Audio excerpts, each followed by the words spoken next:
Hello, everyone. Welcome Hello. to the Days of Blood and Starlight live show. Where's the book? There it is. Ooh, we have matching copies. We do. Is That's yours very. floppy? Mine is It's floppy. very floppy. I really love it. I love how floppy Always it is. love a floppy book. No. Anyway, second book to Daughter and Smoke. What? Daughter of Smoke and Bone trilogy. It's very late here. Um, welcome. Sadly, Ali and Joanna can't join us, but I have Sophia here. If you want to Hello. introduce yourself. Yes, I'm Sophia from the channel Sophia's Thoughts, and I read mostly fantasy books. Yeah. Also, Sophia has read all of the like the whole trilogy already. Yeah. Yeah, I binge read it while I had COVID. I can see why. Like, Yeah, it's totally bingeable.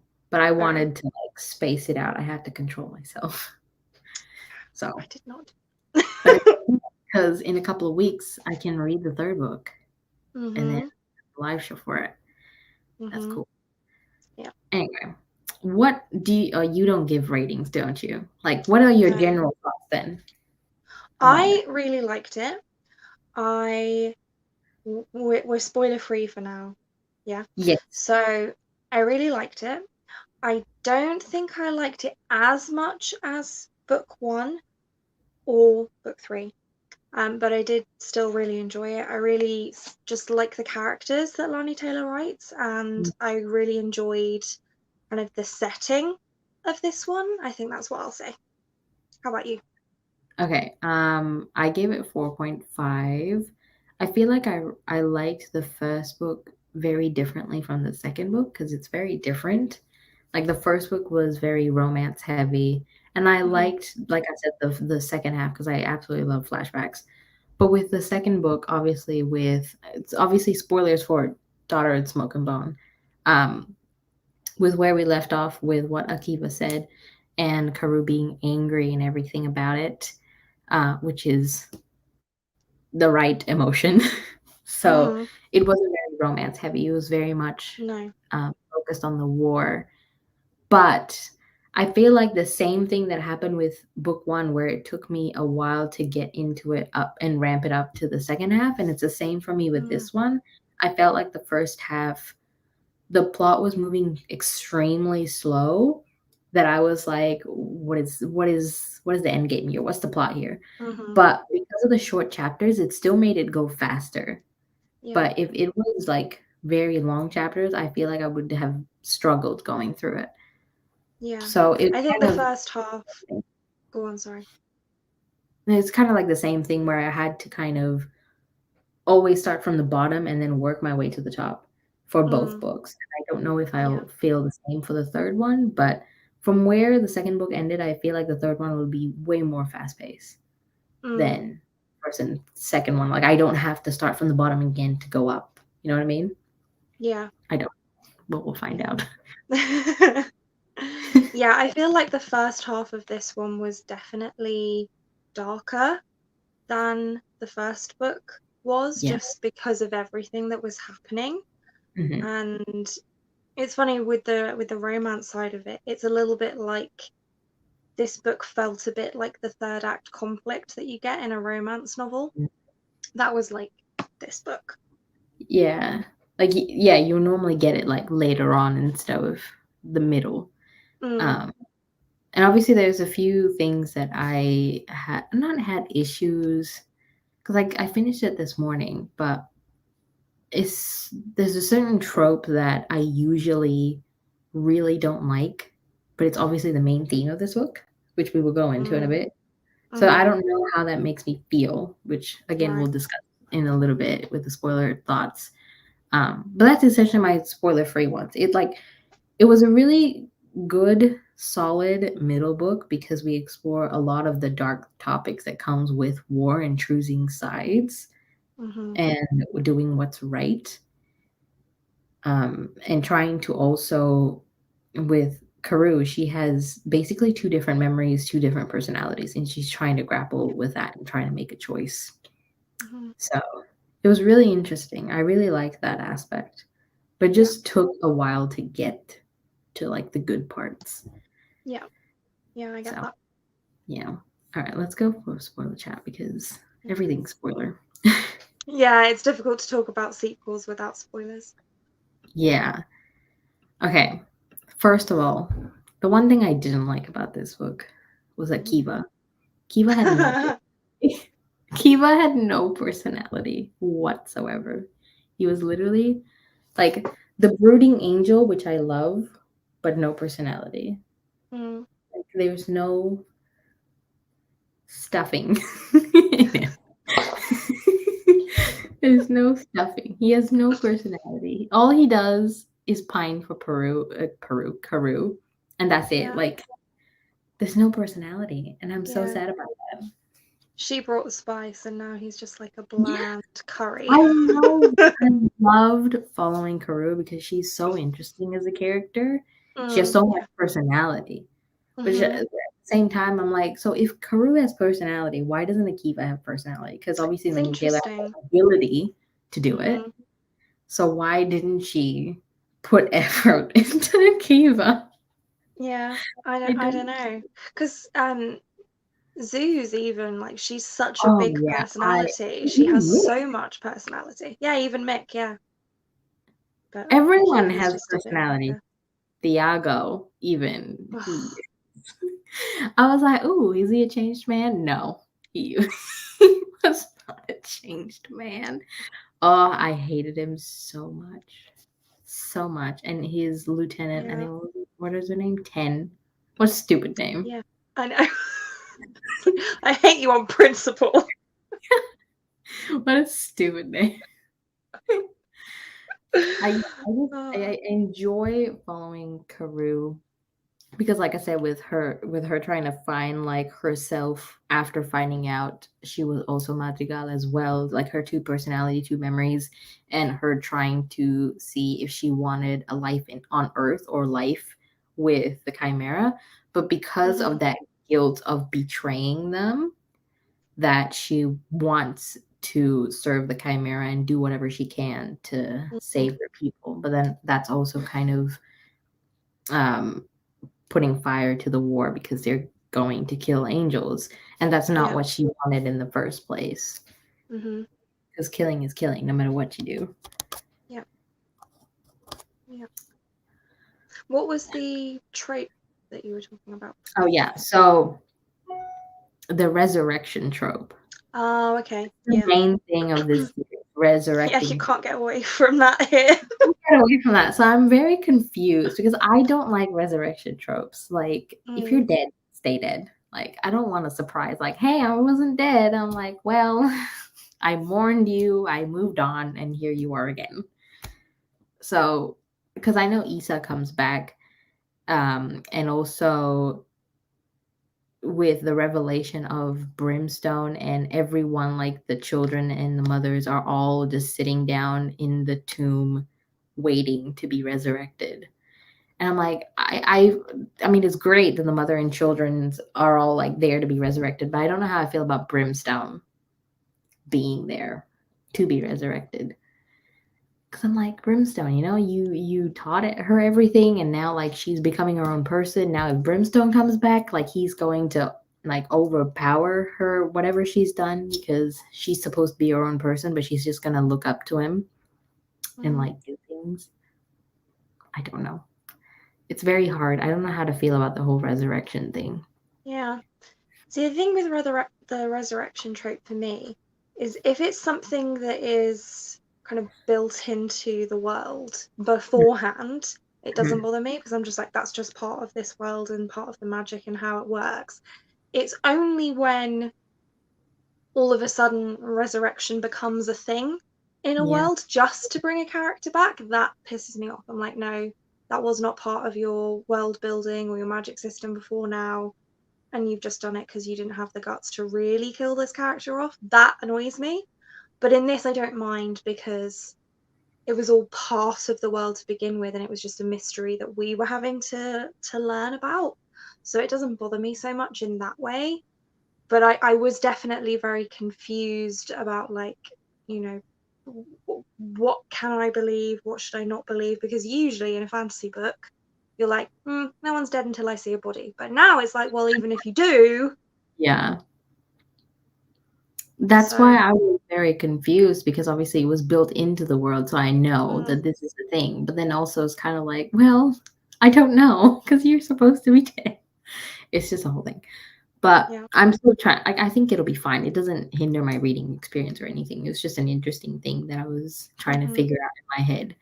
Um, Yeah.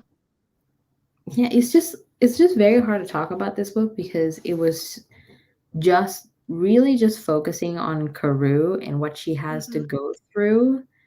Um, and I really wish that the magic of creating a body in detail, at least for me, was explained more because Mm. all that she said was the pain tithe she absorbs and then from that she makes the body.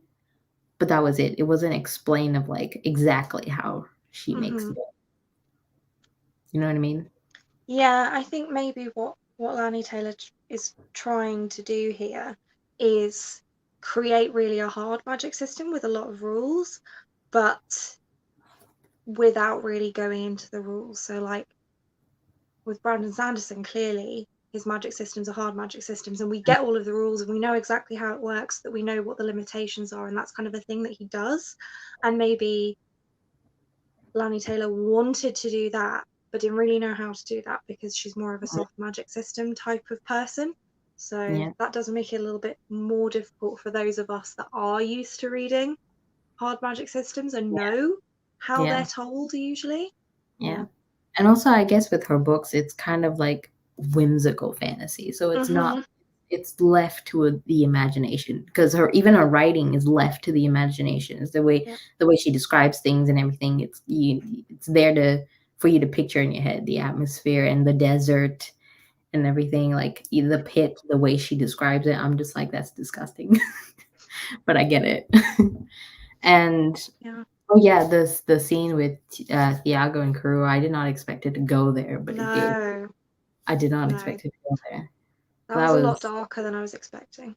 yeah, I did not expect that, but obviously she did, and the choice that Kuru made, I was very surprised with that twist. Yeah. The Mm. Ziri going into Thiago and someone else going into Ten. I don't really remember her name.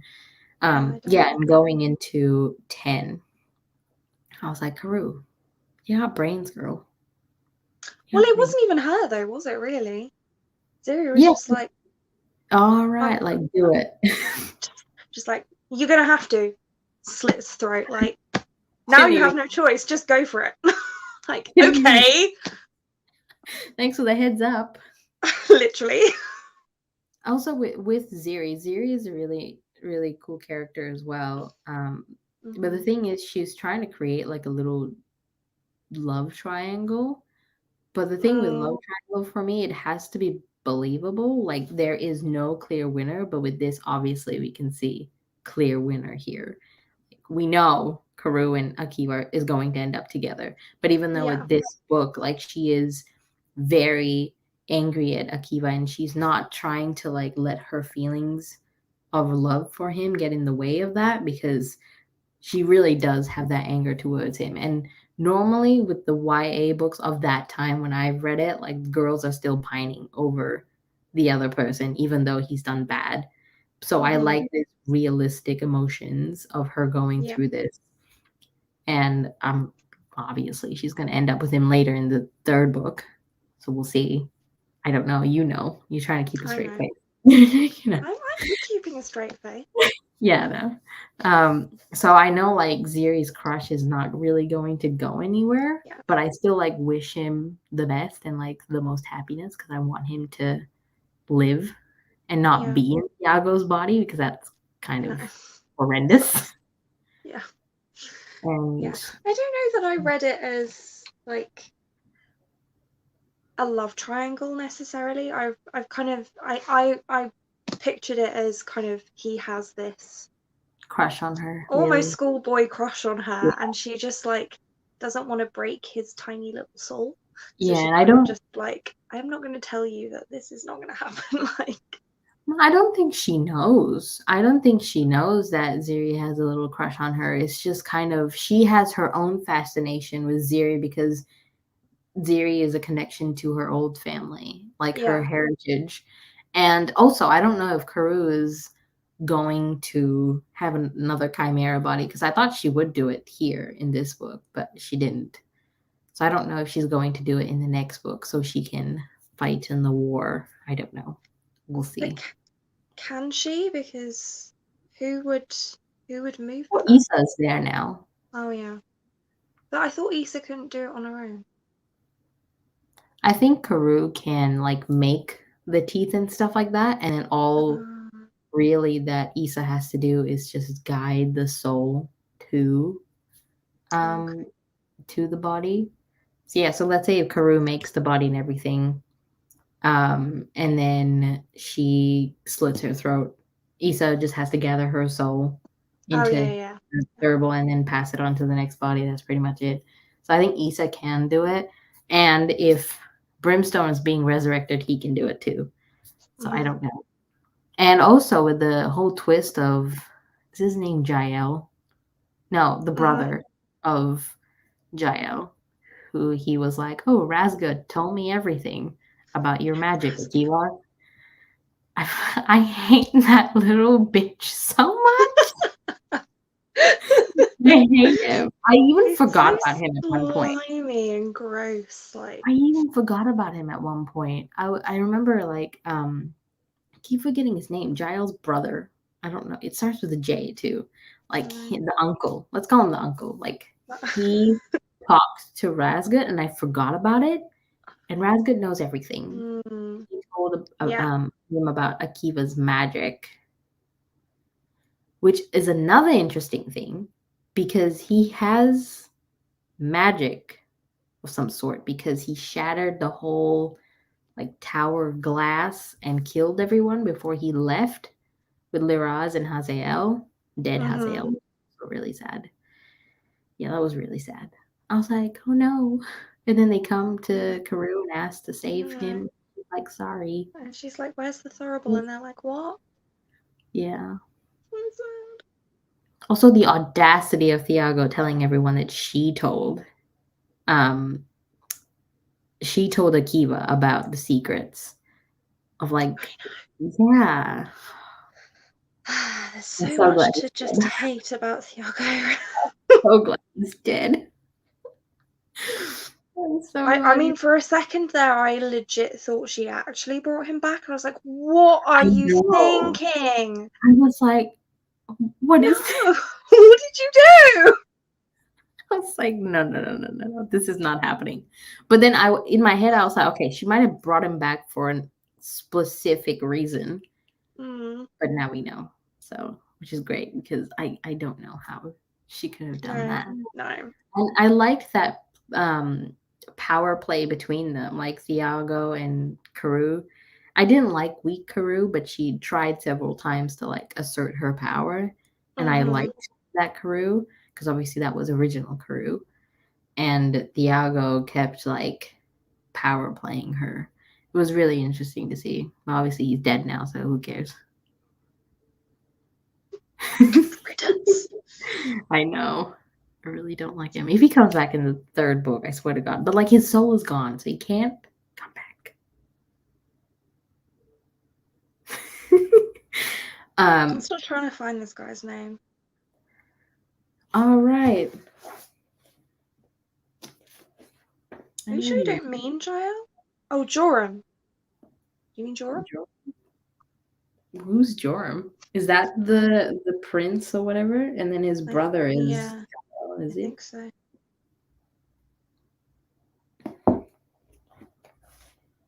Prince of Bastards. What's his name? Oh no, that's him. Joram must die. Joram is the dad. So who is the uncle?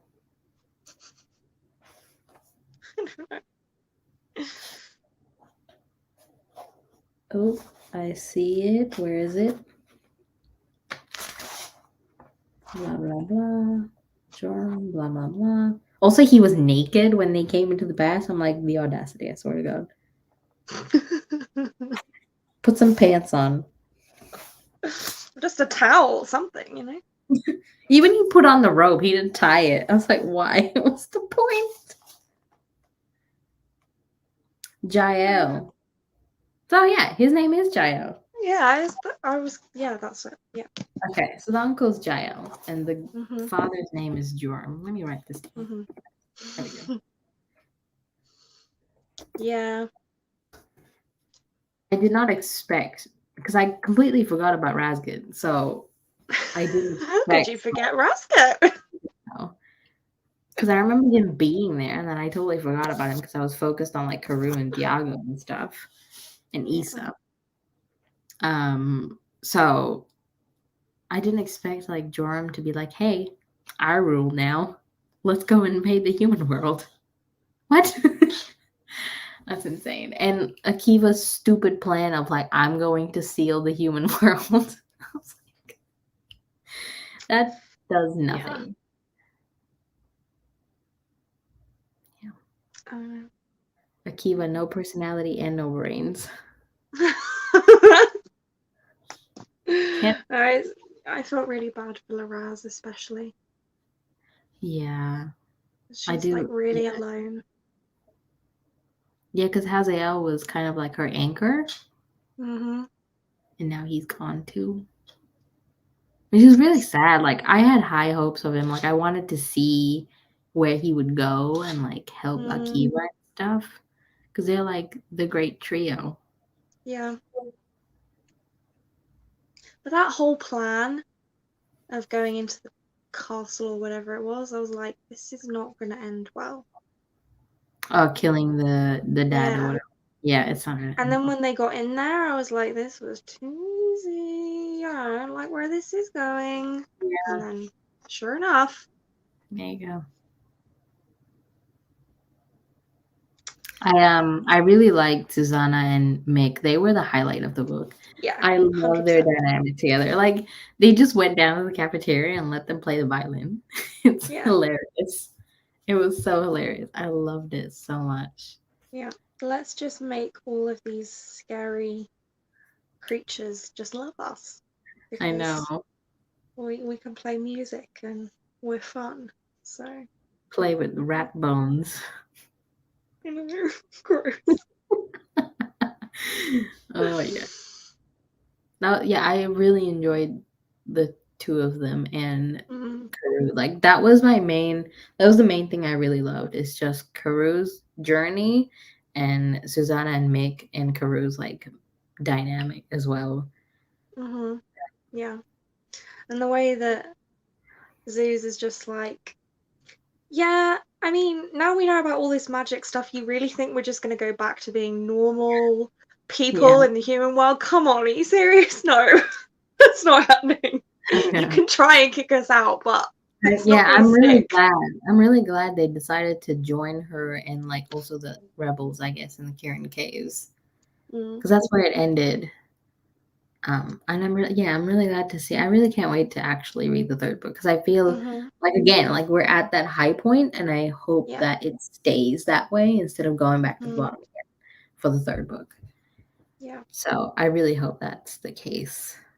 And another thing with other people that have read the third book, I've heard that you get a glimpse of the world of Strange the Dreamer because in Muse of Nightmares, you get like a one sentence description of this world. So I don't know if that's Oh, going to play I think I into missed that.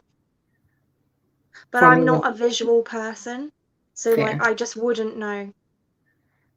Yeah, it was something to do with blue hair, and I was like, "Hey, isn't that girl from Oh, like Smoke Daughter Smoke and Bone have blue hair?" It was just like a fleeting ah, thing. So yeah, that's why I that don't makes know if sense. the third book, yeah, I don't know if the third book of this will have something to do with, I mean, the portals and stuff. We already know it exists in this world, so I don't know if they'll get a glimpse of other worlds. Because Yeah. have you read Stranger Dreamer Duology? Yeah, quite a while ago now, quite a few Okay, years ago. for anyone watching, it might be spoilers for just Stranger Dreamer. It's very similar. The thing that's very similar is Joram mating with these women and then giving the babies away to like Oh train. yeah, It's kind of similar to Strange Dreamer where they take yeah, women from the city and then they make the babies, but then they send the babies somewhere. Mhm. So I don't know. Yes. Yeah, It's yeah, kind yeah. of I see what you mean. similar. It's kind of similar. So I don't know. Mm. I can't quite remember if they said in Strange Dreamer or Muse of Nightmares where the babies go. I can't really remember. Maybe they could end up here. Can't remember.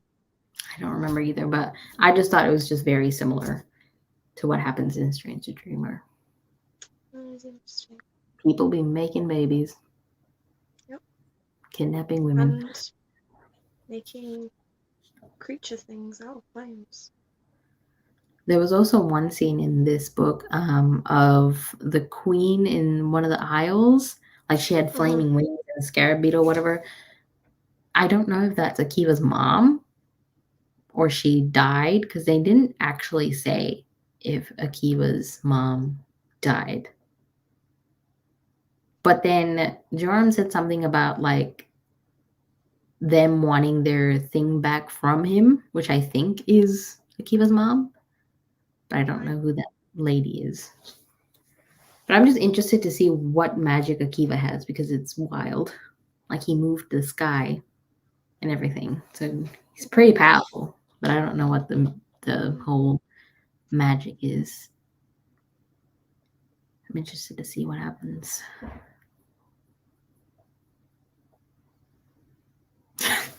Literally all the thoughts I have. I have nothing else because, like I said, it was very, very concentrated on Karoo trying to find herself in this war, and also the rebels trying to figure out if they want to continue in this war.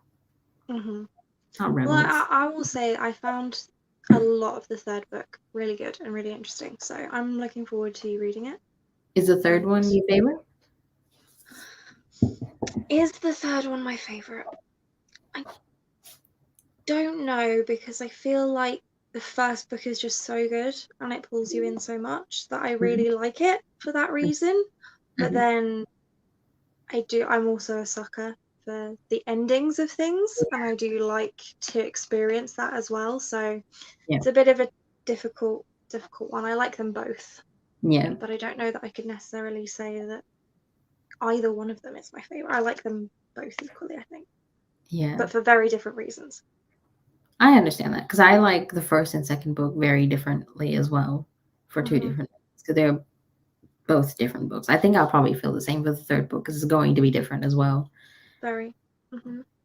I also want to read the Night of King and Puppets before the next live show so we can talk about Yeah, it. I forgot about that. Yeah, I'll remind everyone. I mean, yeah, we'll see. But like, I want to read that as well as the third book. Hmm. That'll be interesting to talk about because I don't know what the short novella is about. It's about Mick and Zeus. Is it? Mm, Oh my god, that's so cute. I didn't know about that. Okay, now I'm very excited to read it. yeah, That's so cute. I love that. I think All right, it's I'm taking puppets because puppets. Duh. yeah. So you know when they were, I'm pretty sure this is in this one, and if it's not a massive spoiler anyway. But I'm pretty sure it was in this one. They're sat round the fire with all of the chimera, and they're telling the story of like their first date, but they don't go Uh, into a lot of detail. That's what the novella is the okay. story of their first date. That is really cute. It's cute. Yeah. I really want to read that. Yeah, those are my thoughts about it. Do you have anything else to add? No, I don't think so. I don't think so. No. No.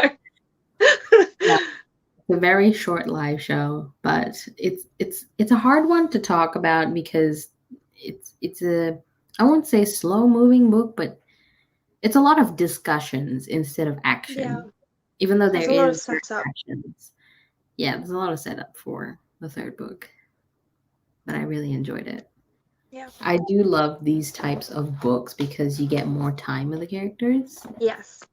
So I really Yeah. enjoyed it for I'm that. glad that she went with a trilogy for this one Mhm. because obviously she did a duology for Strange. But Yeah. I think this one works better. If she'd have tried to do it as a duology, it would have been too much, I think.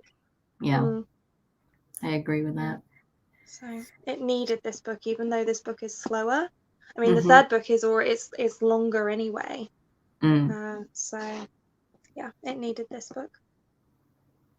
Yeah, I can't wait to read the third book, which is in a couple of weeks. Yeah, so for the next live show, we're still trying to figure out the date. The Discord will be linked in the description. I always update there or on my Instagram, so go follow them or join it if you want updates on the next live show. Thank you, Sophia, for Thank being you. here, for talking with me. I know it's a very short live show, but again, we don't have much thoughts on this. Difficult. Yeah, it's Uh, difficult to talk about middle books, I feel like. yeah, yeah. And plus, it's only the two of us. If the other two were here, we'd be talking longer. Mm-hmm. Thank you, everyone, for joining us. Yeah, we'll see you next time. See you next time. Bye. Bye.